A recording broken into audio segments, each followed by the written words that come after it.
welcome once again to Seattle Connected, the show that connects you, yes, you, with entrepreneurs, business people, movers and shakers in our community, letting you know who they are first before they become household names, which we know they soon will be. Today with me, my guest right here, she is a woman of the town. I can't even say everything she does because the show cannot be that long. She is an innovator, a creative who's done everything from brought you quality content at her last place of business, which we'll talk about later. But she also helps open doors for other entrepreneurs, entertainers, and people who just want to pick her brain. And she always does it being so stylish with these fly sneakers she has. We'll talk about that too. Please give it up for the trailblazer that is Michele Y. Smith. Hello. Thank you so much. How was the intro? The intro was, it's Okay. iconic. All right. Just like Yes. Oh, wow. Yes. I can't afford to hire you, but yes, thank you so much. I always try to give a good intro because I want people to work with me again. You know, like when someone comes to your home, that hospitality, and it's like, okay, just like if I go to your home, I want to be on my best behavior so I can be invited back. So thank you. Well, you are definitely invited back. Yes, we're at the beautiful MoPop Museum. It's amazing. And I'm with the woman who, I can't say everything she does. She does it all. Yeah. So thank you for sitting down. I know we've been trying to do this for a minute, but we're doing it now. So thank you. Well, yes. I am glad to be here. And we are in the beautiful Blue Lounge that looks over our Sky Church. You can't see it behind us, but, we're excited to have you here today. Thank you. So Michele Y. Smith. Yes. For What's Yvette. up? Yes. Come on. Oh, Yvette. Yes. Okay. Yeah, that's what's up. Who gave you that middle name? My mother. So my name is Michele Y. Smith, but it's spelled with one L, the French way. So she loved the French background. She spoke French and just has a great love of the French culture. Yeah. Yeah. Shout out to her. Yeah, that's awesome. So let's go back in time. Couple years. Yes. Early beginnings. So are you from Washington? Are you not a native of here? Or? No, I'm originally from Philadelphia, and I moved out here in 2017 from Dublin, Ireland, and Los Angeles. And I started at the Woodland Park Zoo. So that's where I've gotten my arts and cultural roots here in town at the award-winning zoo. Yeah, I was just there last weekend. Oh, nice. Yeah. For Jungle Party? No. I didn't even know. You gotta let me know later. Okay. Yeah, man. So you came up here from Dublin or Los Angeles and then? Both. So the company I worked for was headquarters in Dublin. So I spent time in Dublin and I spent time in LA, my home. Right. So I was back and forth. So that was very interesting to be able to be international, but also living in North America. And I was a chief sales officer of a globalization and localization technology company. Wow. Yeah. Yeah. Jeez. Did you ever have Seattle on your radar as a place that you might want to relocate to? Or yeah, that's a great question. I've always wanted to live in Seattle. So I've worked for companies like Expedia and Living Social that had their roots here. And every time I came, I was a sales business development person. So I was always putting my eye here. And I said, if I ever had a chance to come, I would. And so in 2017, with my role, I didn't have to live where I work, and I had some personal changes, and I decided to try Seattle, at least for a year. And 7 years later, I'm still here. Yes, come on. So you can call it home now? I call it my adopted city because I'm a proud Philadelphian. Okay. So that is my first and foremost home. And so I say that Seattle is now my adopted city. There's so many similarities with the cities. And so I'm here to stay. This is home. Yes. This is home. Adopted city. Yes. How often do you get to go back home to Philadelphia? Pretty much. I was actually just back on the East Coast a few weeks ago, but I usually try to get back, once a quarter to see my family and to get a Philly cheesesteak and, all the good eats that I love and miss that are sometimes not out here in the Pacific Northwest. But I try to go back as much as possible. Yeah. Yeah. You you have set the bar kind of high going back quarterly, because our family, the minute you don't make it a quarter, it seems like you haven't been here in 10 years. I know. You're like, really? And then you go back for business and you're like, I can't really meet with you and all those different things. I can meet everybody for an hour on Sunday. Then I got to go right to the airport. Exactly. So I try to space it out, and I try to see my family as much as possible. They're all spread out. The majority are still in Philadelphia, and some are actually here on the West Coast. So it makes it a little bit easier for me. That's good. Yeah, it's always good to have family that's supportive and they understand your vision. They understand what you're doing to further your career or just life in general. Right. Because I'm a big believer in, just because someone might not see your vision, it doesn't make your vision less valid. Maybe you're just not seeing what I see, but it's not like, oh, what are you doing? It's like, well, it makes sense to me. So if you support me and love me, just roll with it. Yeah, I think that, my family is like, they just see me happy and they know that I'm passionate about what I do. Right. And as long as I'm happy and passionate, and doing what I do, they're happy for me. So they're there to support. That's a good family. That is a good family. Yes. So came up here, Woodland Park Zoo. And then now you're at the Museum of Pop Culture. Yes. I just wanted to hear you say it. Yes. What brought you here to MoPop?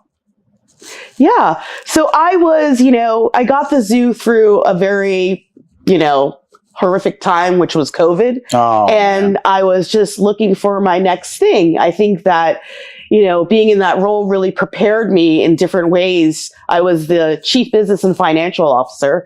And so I got a lot of experience in different roles. I was, focusing as the CPO and filling in, focusing as the COO, and really getting the zoo through the time of COVID while everyone was struggling through things here in Seattle. We were the highlight of the cusp of everything shutting down. So that really kind of gave me the blueprint, and it really gave me the experience to know that I could be a CEO. And when I saw that MoPop had the opening for a CEO, I applied. I was still at the zoo, and I just went through the process. But I thought about it in my life and everything that I'm doing. I play the Suzuki violin, haven't played in a while, but I'm an avid piano player. I love music. I come from Philly. I love hip hop. I love arts and culture. And I felt like, hey, this is a great opportunity to take all of my skills and put it into one and run an organization. And I was happily selected to be the next CEO, one of the first Black women CEOs of an arts and culture institution in the museum world. So that is even more special to me because I'm breaking barriers of having a woman CEO. And for girls like me looking at me, that are coming behind me, I've become a role model. Yeah, and I think that's so dope. It's one of those things that it kind of makes you reflect on, wow, I'm one of the first, but I'm going to open those doors, because you think there's so many things that it really trips you out that we're still being the first in this and the first in that. And we've been, pardon my language, but we've been kicking ass and everything for how many years, right? Decades, hundreds of years. So, but it's good that you're here. I'm glad you're here. And I love this place. I've been here since the opening. We were talking earlier, and there's always something new to check out, which I really like. I brought my kids. I've went to, it was last year, the hip hop.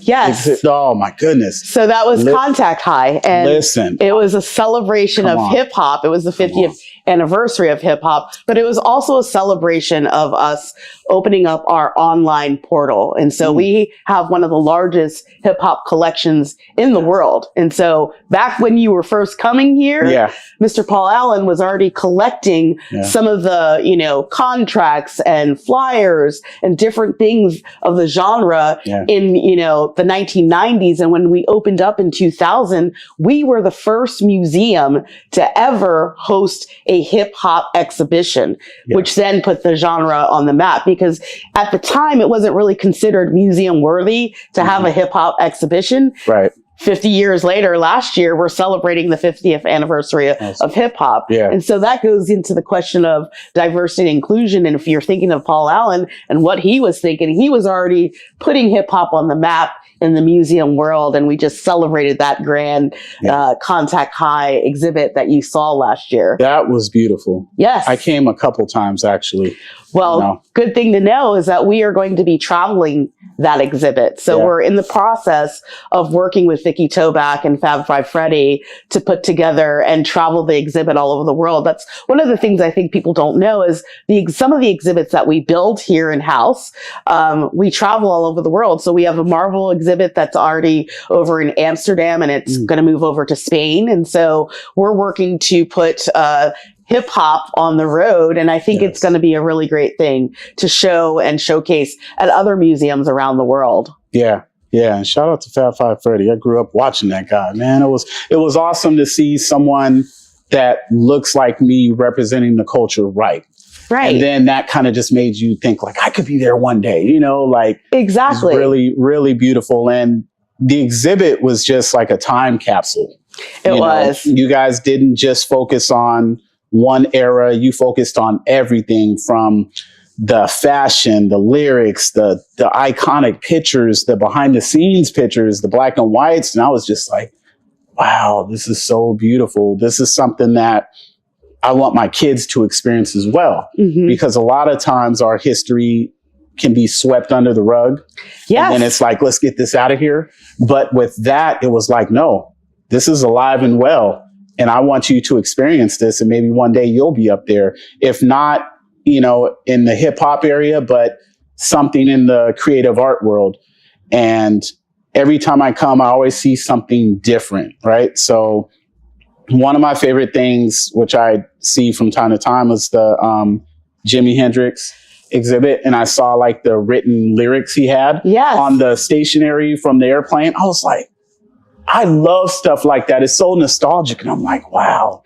But it's nostalgic and it's telling a story. And I think that's, if people are wondering what's going on with MoPop now and what we're doing, we're not just focusing on artifacts. We're really trying to tell a story that hasn't been told. Yes. You think about it with, you know, Jimi Hendrix.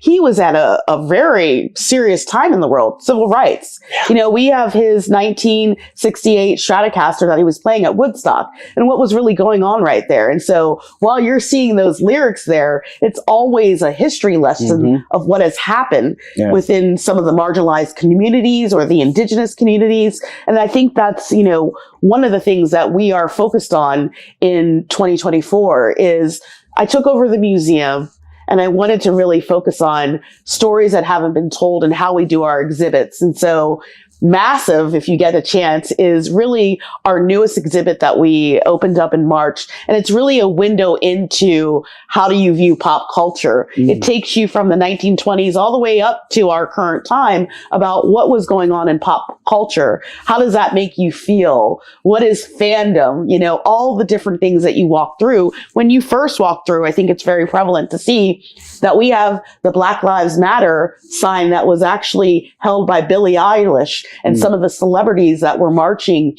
during the march for George Floyd and really talking about that time. And I think that what we provide is what's going on in history today or in the past. And it really tells a story and it's really multi-generational. So if you go into that exhibit and if you go with your kids, you could actually put in 1950 or your birthday, like 1970s or 1980s, and see what was actually going on in pop culture and really talk to your family about, this is what I was looking at. You know, for me, it was the 90s, like Yo MTV Raps and like, you know, Radio Request Live. And you can talk about those things or go back to Soul Train and what that meant for the Black community having their own dance show and different things like that. So I think the museum really is telling stories that need to be told and really then focusing on artists, creators in the present, the past, and the future. Yeah.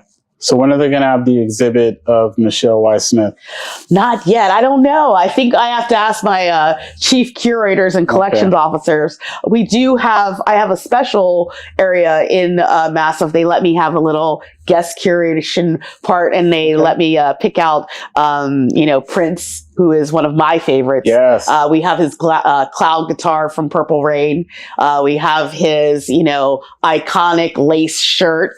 And what I didn't notice is how small Prince really was when you're looking at his clothing. So I got to do a little bit about Prince and why he's a pop culture icon and what he really brought to the genre of being yourself, your authentic self, with fashion and clothes. The pillars that we have here is that we're focusing on music, fashion, gaming, and film. And so you'll see that all throughout the museum, everywhere you go.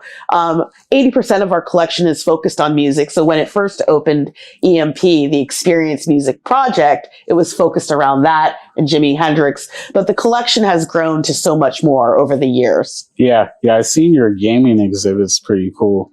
And gaming's where it's at. If you think about it, one of the things that was prevalent during, COVID is that you had nowhere to go. People were going online. You couldn't go out to eat, really. You couldn't go to concerts. People craved music. And one of the things I thought was immensely great that someone did was Travis Scott, when he did his concert on Fortnite, it gained accessibility around the world. It was one of the largest concerts that was ever done inside a gaming series. And I think, gaming has become an outlet for kids for creativity and all those different things. It's not just about gaming and fighting and different things, but you can learn within that, and it's become an accessibility tool. So gaming is a very big area for MoPop to continue to grow in, because we feel that it can really draw the masses in and actually have that global scale to learn about what we have here at MoPop. Yeah, I do some outreach work with high school students, and a lot of them say they want to create their own games when they graduate. And I think that's so dope that there's a field for that. There's actual schools now and programs that you can learn how to create your own games. And I think that's amazing that we're able to embrace that creative side. Before people would think, hey, you're just goofing off. But no, this is a real field. This is a form of art. It is a form of art. Yeah. It's a form of learning. It's a form of creativity. It's a form of your own personal expression. Yes. And, everyone is learning differently. You don't just have to read a book, but you could do something in a game online and really still have the same desired outcome if you were reading a book or taken to tests in school. Yeah. So I think, gaming provides an outlet for creators or kids that are creators and that are looking to experience learning in a different format. Yeah. Michele, how big is the museum? The museum is 140,000 square feet. We have 13 different galleries, and it is a work of art itself. A lot of people think, hey, this is a building, but this is a Frank Gehry building. There's not that many buildings in the world. Frank Gehry, I think, is 94. He lives in Santa Monica, and he's only created about 8 to 10 museums or built architectures like this. And so we have a building in itself that is art itself. Yeah.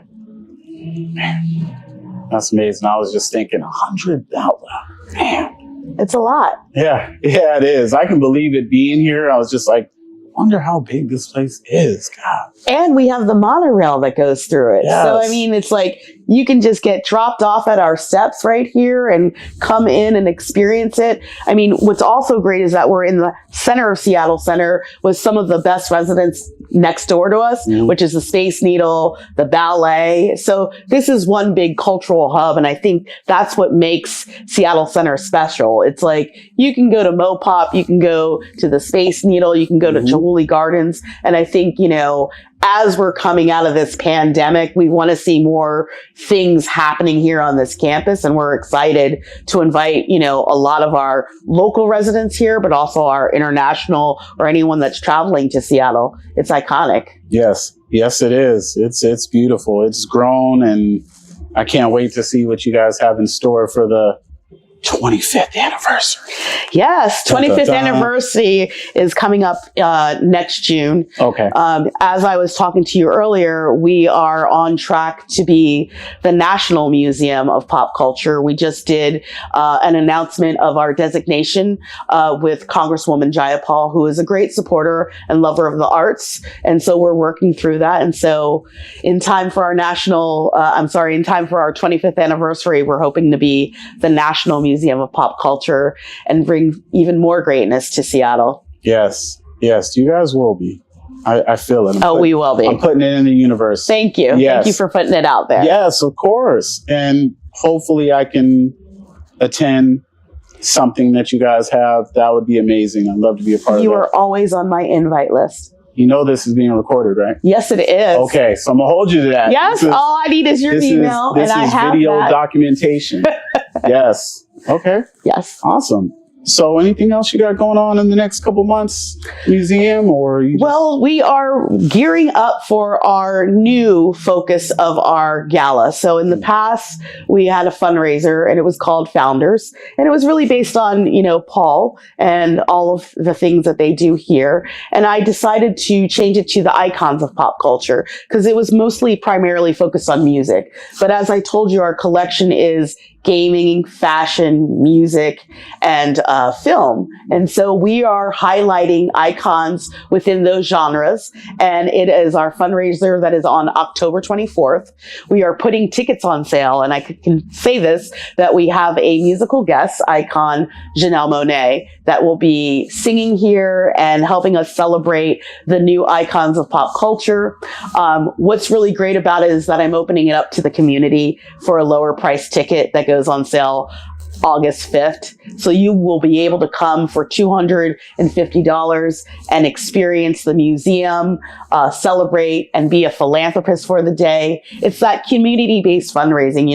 A lot of times when you go to fundraisers, the ticket price is $1,000, Right. $12,000 for a table. And we're still having a portion of that. But at the end of the night, when we open up the doors, we're going to have the community come in and celebrate with us so they feel a part of the journey. And I think you and I were just talking about that, is making sure that the community that surrounds us really takes place and really is a part of the museum. Let me ask you one more question. How important is community to you? It's hugely important to me. Like I said, I'm a born and raised Philadelphian, and we are strong and mighty. And one of the things that I say is really similar to Seattle is that everyone is a strong community member here. That's why I really am tied and feel like it's my adopted city. And for me, the community that we serve is very important. If you don't see yourself within the museum, how would you want to be a supporter, or how would you want to be, providing for a museum? And so we talk about co-creating our programs with the community that we serve. Our food and beverage program, we are really working with community members. So Shug's Ice Cream, you might see that highlighted here, or you might see Jerk Shack as, some food that we might have a guest chef. And so I feel like, it's really giving the opportunity to see the community in what we do and giving them opportunities to highlight themselves. I think that's what community is about. We also just launched an apartment program that gives apartments 10% off membership, 20% off tickets. And so as we start to have different programming, we're working around the perimeter. So we launched with Greystar and some other apartment communities, and we're working with condos downtown because we're going to have a glow up of our culture kitchen, which is our food and beverage program. You have the food downstairs and you also have the lounge upstairs. But the goal is after we get that glow up done in June, in time for the summer, is that we're going to have different programs for spoken word or, acoustical music, somewhere that you can linger in the community after happy hour. So you're not just, focused on the downtown restaurants, but if you want a little bit of creativity, why wouldn't you come to MoPop, to this amazing Frank Gehry building, and be able to have a light bite, have a drink, cultivate with new community members and everyone in the community around us. That's, I think that's what we're all about, and that's what we're going to be doing. And that's why community matters to me. Yeah. Just like Seattle Connected. That's what I do. There you go. Yeah. Well, thank you so much, Michele. Is there, if someone wants to get in touch with the museum, just thinking this would be so cool for like field trips and everything. How can they get in touch, or should they just go on the website? Or? They should just go on the website. We really have a great educational team. We do classes and camps. We're doing all types of things. You know, the summer is really poppy for us. So if they just go to www.mopop.org, they can click on and see all the different events. They can click on and see all the different classes and camps and all the different educator programs that we're having. And that's the best way to see what's going on with MoPop. And that's why you're the best. Thank you so much, Michele. This has been fun. Tell Janelle Monáe I said what's up. And no, I really applaud you for the work that you're doing, because I can tell that you're not just doing work, like there's passion behind the work that you're doing. And it shows in your decision making. Just even when I came in the room, you just treated me like family. And I really appreciate that, because everybody doesn't do it. So when someone does it, it stands out, and I want to acknowledge them for that. And I see amazing things happening at this place even more because of your spirit. You know, you're not just someone who's here because you're getting paid. It's like you really enjoy what you're doing, and I can tell. So thank you so much. And if there's anything I can ever do, let me know, even though I know you got it going on and got those fly sneakers. But thank you so much. And I really appreciate the time you spent with us. So. Well, we believe that we have a family here. I call it my MoPop family. Yes. And I believe that my employees are our biggest assets. And so I treat them as so, like my family. So I'd like to say thank you for coming to our MoPop family. And now you are part of our family. So yeah, you hear that, guys? You hear that? I appreciate it. And it's my birthday month, so it's another gift. Oh, well, there you go. Yeah. Happy birthday. Well, and thank you for coming. Thank you. And thank you guys for watching. And like I always say, it's important to take care of others, but please make sure you take time to take care of yourself. Until next time, stay connected. Peace.